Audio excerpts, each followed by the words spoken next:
Amadalawi alábìbáríkà ọmọ Nájímù Dínì nígbàdàn àlùkùbùrà. Èmi ò bẹ́ẹ̀ nìkan kò mú kó àfa mi lé nítorí báyìí lẹ́ẹ̀ máa lọ tú ìsọ̀rọ̀ mi. Problem titi yé nìyẹn o. Ẹ̀yin lẹni pọ́blẹ́mù. Àmọ́ àwọn àfa kan wà látàná ni láti ìjẹta kó tó dòní. Wọ́n fẹ́ gba wúyí mú fi. Wọ́n fẹ́ gbà kọ́lé mú fi. Wọ́n fẹ́ kí mọ́tò máa pọ̀ lẹ́yìn mú fi bí títí wọn. Àwọn náà fẹ́ máa ṣe gàǹgà. Àmọ́ wọn ò wúwá gàǹgà. Wọn ò jìyà gàǹgà. Wọn ò ṣe ìdímọ̀ gàǹgà. Wọn ò dàgbù. Wọ́n tún fẹ́ débẹ̀. Káfọ́ àwọn náà wí omi bíi tí bá fi yí wé. Àmọ́ omi tí wọn ò kú ònójú kan. Adágún ni. Adágún omi tó kú fún tàwíjì ni.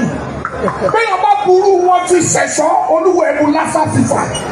Ó bu kọ́lẹ́rà, ó bu wàhálà, ó bu fìtínà. Ọba fi fọṣọ. Bàbá wa mú sí. Nkútu abusari tún láwọn mi bá a lè lè.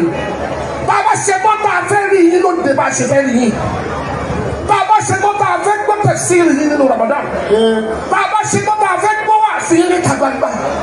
Bàbá tètè rí yín. Bó ṣe ń ṣe ọdẹ yẹ yìí wá látẹ̀kọ́ nìyẹn. Níbo náà dé?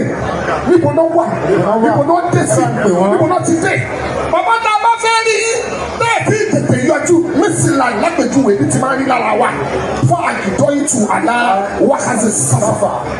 Máa ṣe wá bí gbàtà bá sáré pẹ̀lẹ́sẹ̀ nìkan lórí pápá táwa gbẹ̀sẹ̀ lẹ́sọ̀ lójijì. Ẹ̀mọ́ bí oṣù wọ ni lára pé àdánwò wọn ni wọ́n kárí. Àdánwò ni máa ń rí lára wa gbàtà bá fẹ́ gbọ́ ọ̀ níta àbá tètè gbọ́.